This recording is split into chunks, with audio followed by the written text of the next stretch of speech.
Bonjour, bienvenue dans Instant Stress. Alors aujourd'hui, je vais vous parler de l'alimentation. L'alimentation est responsable de 30% des décès dans le monde dus à des maladies cardiovasculaires.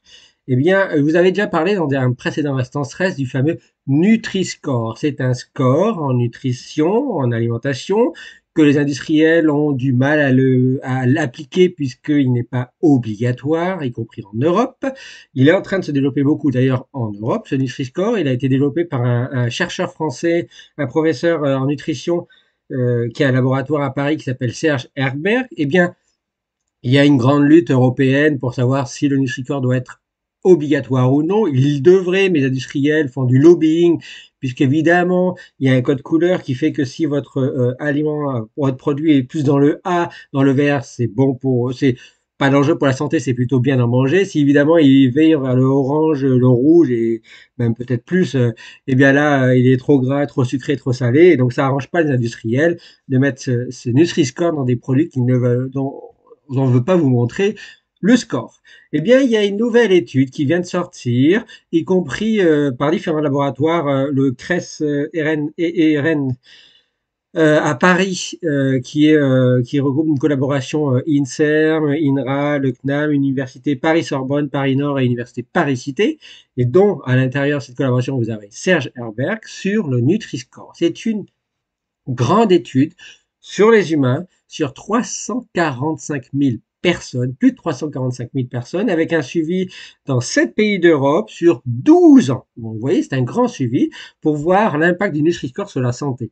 Eh bien, a été déjà connu en 2018 le lien entre manger mal et les cancers, le lien entre manger mal et la mortalité, donc l'implication du Nutri-Score pour lutter contre les cancers et contre la mortalité en général, y compris par les maladies cardiovasculaires. Eh bien, en 2024, cette grande étude, y compris de l'INSERM, montre que le Nutri-Score a un impact très important sur les maladies cardiovasculaires, dans le sens que si vous respectez le Nutri-Score, si vous faites attention aux aliments plutôt dans le vert et pas dans le rouge, eh bien, vous diminuez largement vos risques de maladies cardiovasculaires. Ça, c'est maintenant démontré, publié cette année, en 2024, sur plus de 345 000 personnes qui ont été suivies sur 12 ans dans 7 pays d'Europe. Il a été démontré que plus de 16 000 personnes ont développé des maladies cardiovasculaires et des problèmes cardiovasculaires, dont plus de 6 000 ont eu un infarctus du myocarde, donc un arrêt cardiaque, et également plus de 6 000 ont eu des accidents vasculaires cérébraux ou AVC. Donc vous voilà, ce sont des personnes, c'est une personne, évidemment, elles ne respectaient pas bien le Nutri-Score, elles ne le suivaient pas, et elles ont une augmentation de risque de maladie cardiovasculaire. Voilà pourquoi. Alors on va dire que je fais du lobbying pour le Nutri-Score, mais je parle beaucoup d'alimentation, donc bien évidemment, je dis toujours attention, trop sucré, trop salé, trop gras.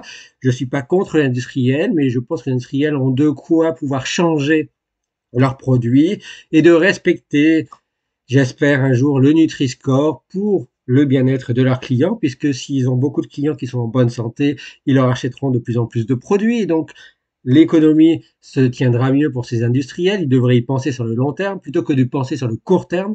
Et donc, voilà pourquoi il est important de respecter le Nutri-Score, puisqu'il préserve, si on le respecte, des maladies cardiovasculaires, comme il a été démontré en 2024. Voilà. Merci à vous. Que le votre